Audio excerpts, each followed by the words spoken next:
Welcome to another edition of Points of Interest, brought to you by the Lebanon Area Chamber of Commerce. My name is Paul Boucher. I'm the President and CEO of the Lebanon Area Chamber of Commerce. And each week we bring you a program on the activities going on during the week here in the Lebanon area, and we also have a special guest. This week being no different, we have two guests from Alice Peck Day Hospital, which we will get to as soon as we get the schedule going. Big event this week, as we all know, is 4th of July week, and this Wednesday, 4th of July, celebrations on the green here in Lebanon, beginning at noontime and running all the way to 10 p.m. There's going to be bands that are going to be playing from 12 to 7:30 p.m., wrapping up with fireworks at 9:30 p.m. At the Stores Hill ski area. Some of the bands that are going to be playing is the Mystery Performers, Kerry Rose, we have Spare Parts, Cardigan Mountain Tradition, the Upper Valley Community Band, the Conniption Fits, and many others that are going to have this program throughout the day on Wednesday. Also, we have vendors, and these are excellent vendors. We have the Enfield Lions Club, got their food wagon, and if you ever had their sausage, pepper, and onion grinders, they're just out of sight. And Doug Howland, good kettle corn that he has, we'll have there. Rotary will be selling beverages on the green, and there's going to be Simplicity the Clown, there's going to be face painting, balloons, glow necklaces, and more. So plan to spend the day on the green here in Lebanon. You don't have to travel too far, right downtown. And then, as I mentioned, the fireworks at 9:30. You'll be able to go right to the Stores Hill ski area for that, or from the green, or down to, some people say down on Mechanic Street by the River Mill Complex is another place you can see the fireworks. So that is coming up on Wednesday. We're also starting the summer concerts and the farmers markets, and this Thursday, being no different, the music for the farmers market is Juke Joint, J-O-Y-N-T. Original American songs that they're going to be playing. That's throughout the whole farmers market, 4 to 7 p.m. Here on the green, also on Thursday. Following that, once the farmers market is complete, we have what we call the Front Porch Series, and that starts this Thursday. And we have the Ron Noise Band, and it's blues and rock that is going to be performing on Thursday. We also have Mondays and Tuesdays on the park. This Thursday for the kids at noontime, we have Mohammed Khalifa, African Music and Dance. And for the kids, noon to 1 p.m., bring a picnic lunch and you can enjoy the entertainment. And those programs will run through August 23rd. And then they have a dance program that will be on Tuesdays. Tuesdays in the park, that will begin on July 10th. And Creative Movement School of Dance is doing that. And on Wednesdays, story time. People from the Lebanon Library, the Kilton Library, are going to be doing story readings for the kids in Colburn Park. Lebanon Library is going to be kicking off on July 11th for that particular event.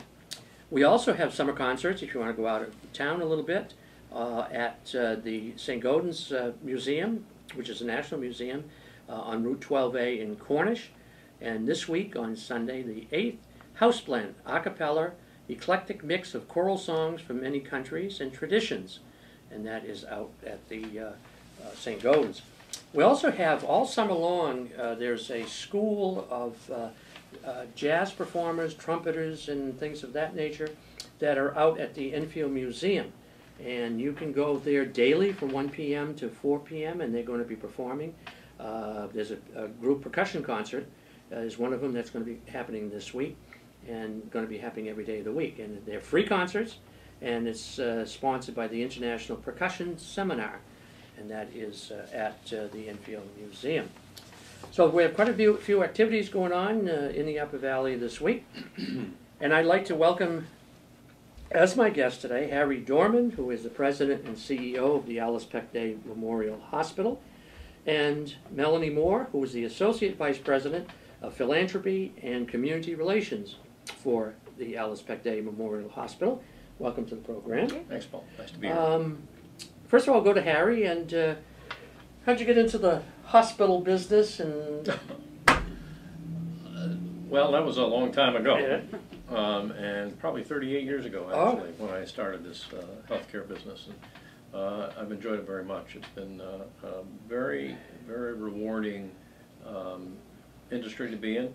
I think part of the reason I'm in it is my parents were missionaries, and I think they felt, as I do, that would like to spend my life giving some sort of way back into the community. So working in not-for-profit institutions has been important to me. Before Alice Bay Hospital, you were where?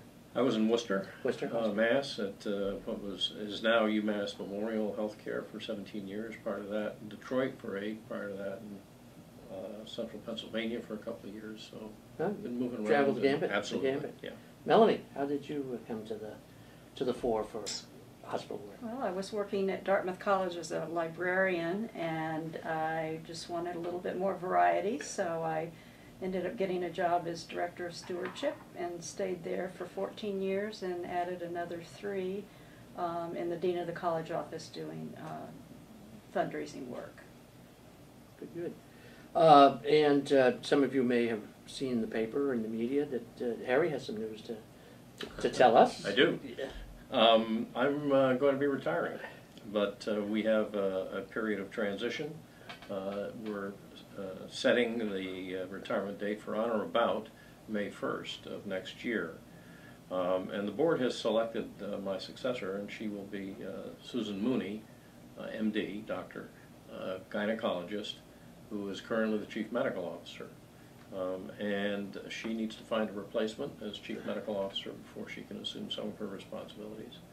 But over the next 10 months, we'll make a transition as smooth and as quiet as possible. And if she wants me to stay around a little bit longer, I can, or if she wants to kick me out before then, I can do that too. Do that also. We're very flexible. So, but it's an important time of transition at APD, and one that I think we're going to do very well. Yeah. And you mentioned it's just going to be what, 38 years in the trade, in the as trade. They say. Yeah, yeah, 38 years. So, it's long enough. It's long enough to so that's great news to hear. Not great that Larry's leaving, but that I think it's smooth. You know, when you see in the Upper Valley with different positions open, it takes a year and a half to get a CEO or a president of a college or whatever. This is extremely smooth, and you know, great credit to the staff and to the trustees of the Absolutely. Hospital for putting this together. But we have other things cooking. We have a open house coming. Yes, on Sunday, July 15th, we have an open house from 1 to 4, and we'll be giving tours of the medical surgical unit, which has been named in memory of Closey and Whit Dickey's son, and it's the Donald Faulkner Dickey wing, medical surgical wing. So we will be giving tours of that. We'll also give tours of some of the older parts of the hospital, not renovated, so people can see how what it'll look like, the difference between the Dickey wing versus the old hospital. And that is going to be in phase 2, that will renovate the rest of the hospital. We'll also be doing a program. It's going to be a fun day, and we hope everyone will join us. Light refreshments. This renovation, Harry, has been going on for a little bit. Yeah, it has, Paul. We've been thinking about this for a long time, been working on it probably for the last 2 years, and received a certificate of need, permission from the state to move forward with it about a year ago. It is going to require 2 phases of work. The first phase, which we hope will be completed and we can occupy in August, probably in mid-August.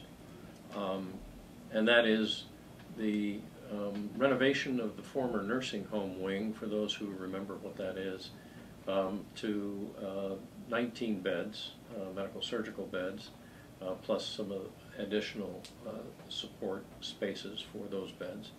And that'll be the first phase. And once we get patients in there, we can move out of the building where we've been taking care of them that was built in the 1960s. Mm. So, as I often remark, it reminds me of my junior high school. And that was a long time. That was more than, that was more than 38 years ago. 38 years ago. That's right. So, and so then we will renovate that space to to do some other things, such as provide additional space, badly needed space for pre and post-op surgery. We'll bring together our radiology department into a consecutive area where they'll be working much closer together. And then on the outside, we're going to shift the landscape, so to speak, and create a single parking area which will be a lot more accessible than our current parking is to the building. And that's an important piece of the project as well. So, Melanie, in addition to the hospital, you have 2 other residential units there? Yes, Harvest Hill and the Woodlands at Harvest Hill. And is there a difference between the 2 as far as people occupying those particular? Harvest Hill is independent and assisted living, and the Woodlands is independent living. And additionally, in Harvest Hill, there's a care unit where people who need 24-hour nursing, need more care, can live. They're apartments. And are there any available? Yes, there are. Harry might know the current number better than I do for the Woodlands. I think we have about 20 available in the Woodlands? In the Woodlands, Yeah. yes. And it fluctuates between a couple in Harvest Hill to 5 or 6, depending on how people are coming and going. Yes. So Yeah. And Harvest Hill was the first one being. Harvest Hill was the first that one. was built, and they're just gorgeous apartments. They really are. They are. Gorgeous living residences. People who, they get together every night. I was so impressed. We had a business after hours, and when you get down to the dining room, which is gorgeous, this is the Woodlands, and there's a hostess that greets you and sits you at a table, almost like you're going out to dinner every night. And they have activities that they do, and I'm just, it's such a great institution for people who, want to be there, and then independent. They can come and go as they please, and travel, go shopping, and that type of thing. Paul, one of the things that we're working on is a set of trails up behind the Woodlands, which will connect to the rest of the town, the rest of the city of Lebanon, so that people can use those trails. Once they're done, we anticipate that being done by the end of the summer. But there are some nice walking areas up there as well, which is on our property, on Lebanon town property, and on school property as well, that sort of surrounds our what's apparently our buildings. So that'll be fun. That'll be an opportunity for the whole community to participate. It's a big campus when you start mentioning the trails and all the number of buildings that you have there and the facilities, and some off. You have the office on Mechanic Street, the midwifery. We have midwifery there. We have Diane Riley in Vermont, and those are about the only 2 that are off campus. The rest are, yeah, the rest is on. It's amazing, having lived here for 30 years, the number of people who are not familiar with the services that Alice Peck offers. And a lot of them, really don't realize, what kind of programs and what kind of services that you do provide. Some of those that people might not... Well, one of the things that we do very well is primary care. And we think that we are probably the best primary care provider in the Upper Valley, where we're providing continuity of care as well to patients who come to see us and have their care with us. But there are some unusual things that we do as well. We have a couple of orthopedic surgeons. We have a couple of neurosurgeons, which is not something that you see certainly in a 25-bed hospital. We are a 25-bed hospital and designated by the federal government as a critical access hospital, which provides enhanced reimbursement to us. And we have a nice obstetrical service where we provide delivery or birthing center and do about 300 deliveries a year, which has been well received by the community, and I think it's well known within the community for those that are having babies. For the rest of us, Yes. we forget about it. We forget about that, yes. Exactly. Leave it to the kids. So that's excellent. It is a well-loved birthing center. And people will say, I was born there, my mother was born there, my kids were born there. And you do have an emergency room. Do you have a hospitalist also on premises? Yeah, we do. The hospitalist is a physician who is in-house and in the hospital 24 hours a day. It's a new kind of a service to us, probably now 2 years old. But it's a requirement that we provide that kind of care, that level of care. The safety of having a physician present is very important. And the emergency department is new probably since we became a critical access hospital. Prior to that, we were running an urgent care center. Did not need to have an emergency department, but we're required to do that. So if somebody has an emergency or needs to see a doctor, they go right to the emergency room 24 hours a day, and they'll be taken care of. That's correct. Yeah. Another program, new program that we have is palliative care. And in the new medical surgical wing, we have a palliative care suite where patients as well as their families can stay together. It's another good program. The Mesropian, that's the clinic part of the operation? Yes. Is that right? The Robert A. Mesropian Center for Community Care houses all of our primary care physicians, probably about 14 in total. And we have pediatric services there as well. And that's been a very successful, very, very good program for us. And the physicians there are providing excellent care to our community, so that's been a good thing that we've been able to do. Well, kudos to your physical therapy department. That is very strong. Having participated in that myself, Good. having broken an ankle and had to go there, they did a great job in getting me back on my feet. I hope it hurt you a lot. Yes, they do that. They do that. Most yes. people do that. They do that. Any other areas that we haven't covered that going on at the hospital that Wow. you want to talk about? I can't think of anything right off the top. I think that the day that we're having coming up on in July 15th? 15th. Yeah. July 15th, where the open house, we really want people to come in and see what we've done, because it really reflects the facilities that we are developing reflect the quality of care that we've been providing over a long time, which hasn't been evident in the facilities where we've been taking care of patients. So I hope people will join us and come and celebrate with us the opening of this unit, because it's extremely important to the care that we provide. Excellent. So, And we'll remind you on next week's program, too, of the open house coming up on the 15th. it'd be great. So we'd like to thank both of you, Harry and Melanie, for being on our program today. We'll be back next week with another exciting program. Until then. Thanks, Paul.